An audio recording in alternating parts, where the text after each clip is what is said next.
Hi everyone, welcome to my channel. Um, I made this channel because I wanted to teach math to others. So I hope you all enjoyed the video. This is my first video, so if you have any suggestions or anything, please let me know in the comment sections below. I'll be teaching Calculus 1 using the OpenStax Calculus Volume 1 textbook, which I have linked in the description. Um, this is Unit 1. I'll be covering Unit 1 for the next few videos. So Unit 1 is just pre-calculus review, so you should be at least somewhat familiar, if not proficient, with these topics if you are taking Calculus 1. So yeah, let's just get started. Okay, so exactly what are functions? I'm sure all of you know what functions are, but I think if you need to brush this up, then I think it's a good idea to just define what functions are. So a function is something that takes in a number and then spits out another number. So, for example, we have the number x, which we don't know exactly what it is, but it's a variable. If we input that to a function, which we can call function f, then it'll give us f of x. That's typically how we notate it. All right, so we have the letter like f, and then in parentheses, we will have x to the right of it. So, for example, if we say x is 1 and the function this time is g, so we will write function g. So if you apply 1 to function g, we will get g of 1, which let's just say it equals 5. So that's exactly how we would notate functions. In short, a function is something that takes in a number and spits out another number.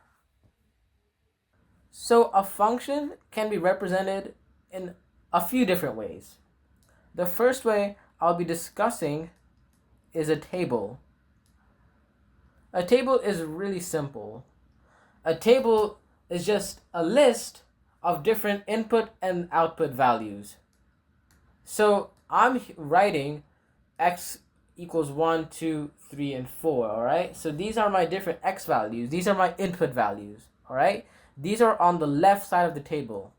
On the right side of the table, we will see the corresponding output value, all right? So I'll just draw this grid. I should probably make it a little neater. All right? So we'll write f of 1 in this box, which you can say is 5. F of 2 in this box, which you'll say is 3. F of 3 in this box, which you'll say is 1. And then f of 4 in this box, which we'll say is negative 1. So that's all a table really is. So we can tell what f of 1 is, which is just 5. F of 2, which equals 3. F of 3, which equals 1, and then f of 4, which is just negative 1. So that's all a table really is. It's just a list of different input-output pairs. Okay, so the second way you can express functions are as algebraic expressions. So, what I mean by that is you can say f of x equals 2x plus 3. This is an example of an algebraic expression, 2x plus 3, all right?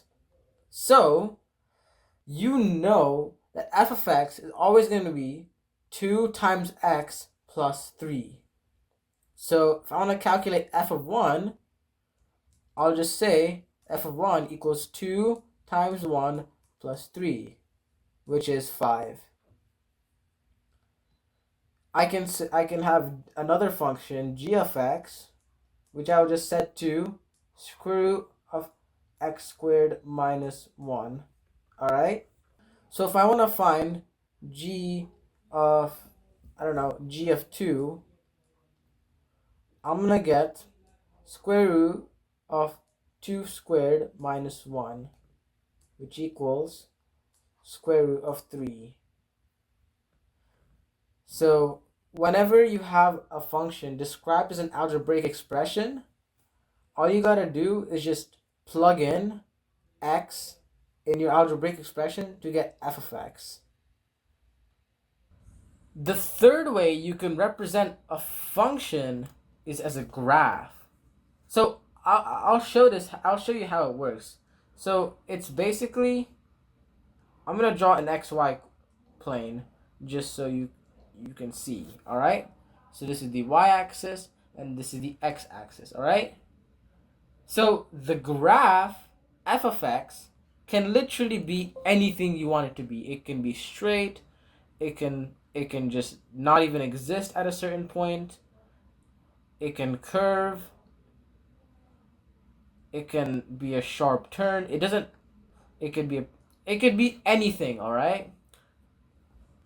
So how do we interpret this graph? How do we interpret what this graph means? All right. That's the question. All right. So this graph is very simple. It's just a visual representation of f of x. All right. So let's choose this x value here. So let's say x equals 5. All right. So let's see what this graph equals at x equals 5. Let's say that equals, it's y equals 2. All right. So the coordinates here are 5, 2. So what this tells us is when x equals 5, f of x equals 2, or f of 5 equals 2. At maybe another coordinate, like maybe here, this could be the coordinates 1, 8. All right. So what does this tell us? Well, I'll just show you here. At x equals 1, f of x equals 8, or f of 1 equals 8. That's what this tells us. And this graph is showing us all the different coordinates of input and output pairs that exist, or that we can see at least. That's simply what the graph is. The graph just shows us all the different input and output pairs as xy coordinates.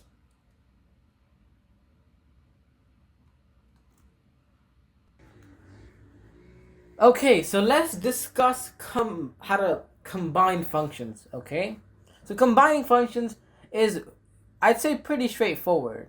So let's say you encounter f plus g of x. That's just equivalent to f of x plus g of x, all right? If you see f minus g of x, that's just equivalent to f of x minus g of x. All right? If you see f times g of x, then that's just the same as f of x times g of x. And if you see f divided by g x, that's just the same as f of x divided by g of x. All right.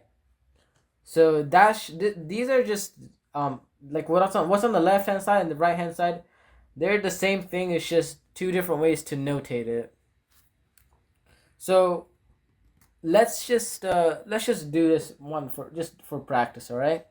So let's say f of x is 2x plus 1, and g of x is 2 over x minus 1. Okay? So let's say we wanted to find f plus g of x, alright? That's just 2x plus 1 plus 2 over x minus 1. If you want to find f minus g of x, that's just 2x minus 2x plus 1 minus 2 over x minus 1. Alright, I'll just clear this so it's not too claustrophobic. Remember, f of x equals 2x plus 1. G of x equals 2 over x minus 1. Alright?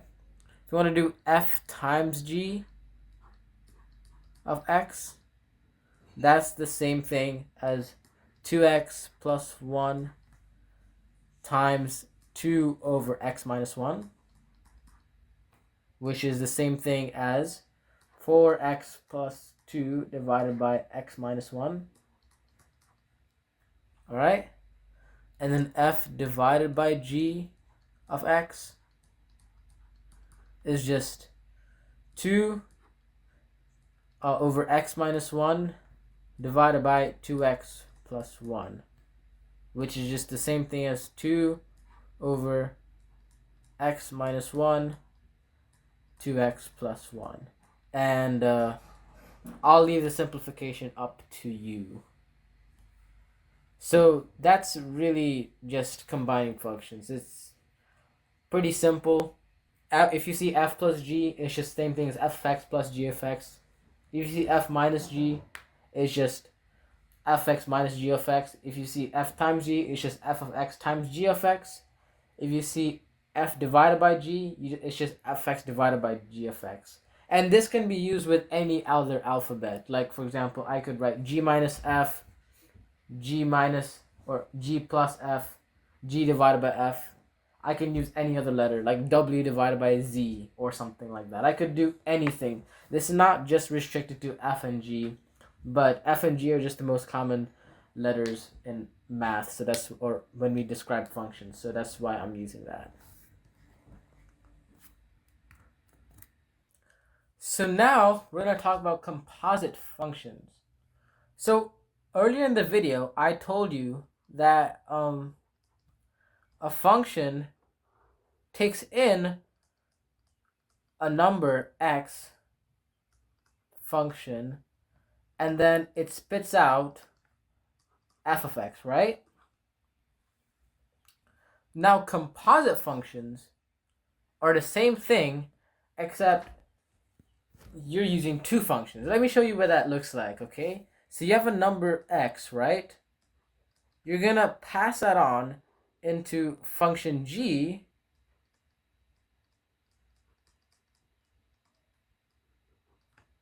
and then whatever you get out of that is g of x, right? You're gonna pass that in to function f. I hope it's clear.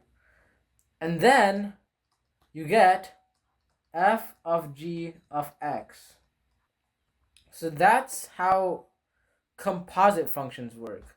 So you pass x through an inner function, and then whatever that value is, you pass that on to the outer function. So this might be a little confusing at first, but let's just say that f of x is 3x plus 7, all right? And g of x is x squared, all right? So now, if you want to find f of g of 1, we're first going to calculate g of 1, which we know is 1. Then we're going to calculate f of 1, because f of g, okay, because g of 1 is 1. So now we have to calculate f of 1, which we know is 10. All right? F of g of x can also be notated as an open circle, as f open circle g of x, like that. I don't know exactly how to say that, but this is not fog. This is supposed to be an open circle. And just a reminder, you can use this for any other letter as well. Also, I wanted to clarify one thing. F of g of x is not the same as g of f of x. if we wanted to calculate g of f of x, let's if you wanted to calculate g of f of x, let's do that calculation again. I'm gonna go quickly erase everything here. I accidentally erased g of x. I'll just rewrite that. G of x is x squared. So g of x equals x squared. All right. So we want to calculate g of f of x. All right, or g of f of 1, I'll say. All right. We first have to find f of 1. F of 1 equals 10. All right. Now we have to find g of 10 because that's what f of 1 is. So g of 10 equals 100. All right. So g of f of x is not the same as f of g of x. All right. So that's something pretty important to remember. All right. So the last concept that you'll be learning in 1.1, or reviewing, shall I say, is domain and range. So for any function, there's a set or a range of x values that the function is allowed to take. All right? For some functions, they can take any value of x. And for some functions, they can't take every value of x. They might be able to only take positive numbers, for example, square root of x. And range is just the set of, or the range of all the y values that the function can spit out. Some functions can spit out any value from negative infinity to positive infinity, like y equals x. Some functions, on the other hand, might not be able to spit out any values greater than the number 0, like for example, negative e to the x, maybe.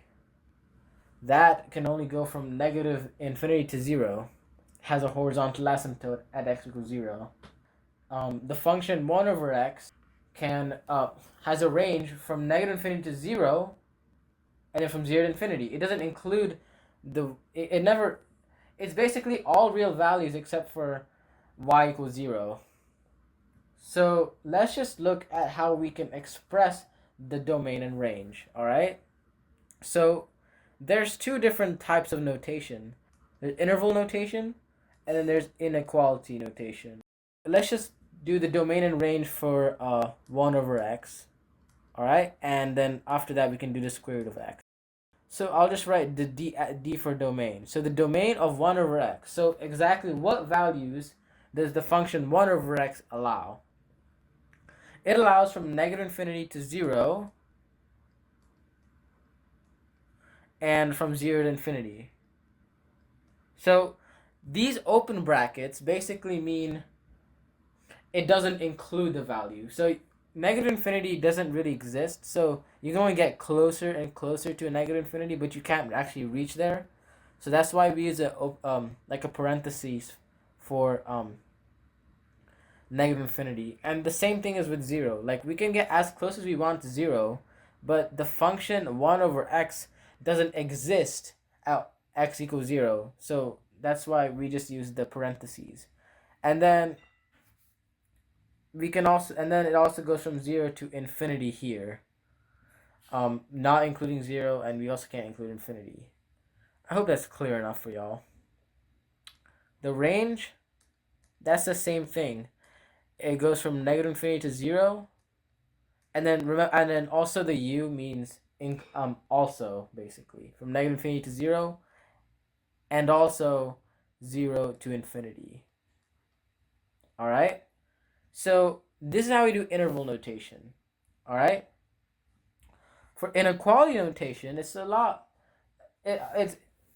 more straightforward compared to interval notation. For inequality notation, we'll just say that x has to either be greater than 0 or x has to be less than 0. And then for range, you'll just say y is greater than 0 and y less than 0. So these are all the possible different x and y values. So now let's do for the square root of x. The square root of x can only be equal to 0 or greater than 0. So if we can include the endpoints, we use a square bracket. So 0 to infinity. That's simply the domain. Alright? And the range is the same thing. It's just 0 to infinity. And then for inequality notation, we can just say x is greater than or equal to 0. And then y is also greater than or equal to 0. So that's just an example of how we can use interval and inequality notation to describe domain and range. One more thing I wanted to quickly cover before I finish the video are even and odd functions. Even and odd functions tell us about the function's symmetry. Alright? So what are even and odd functions? Well, an even function is a function which is symmetric along the y-axis. So f of x equals negative f of x equals f of negative x. Excuse me for the stuttering. My bad. But yeah, f of x equals f of negative x. And for odd functions,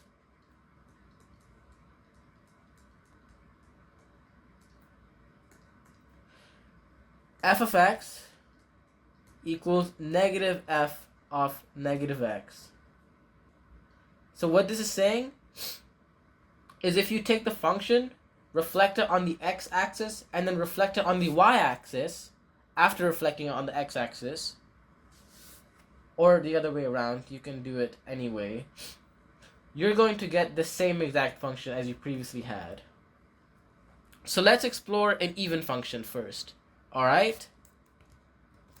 So let's take a look at x squared. Alright? Y equals x squared. So what does that graph look like? I'm going to draw an xy plane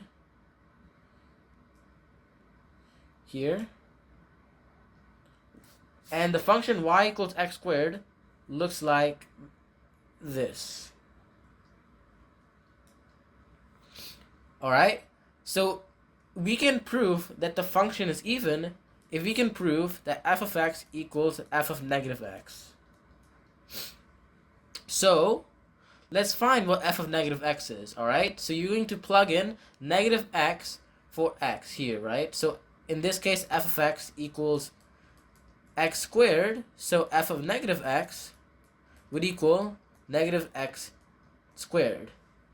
And because of how exponents work, if you take a negative number to an even power, you're just going to get the same function again. So that just becomes x squared.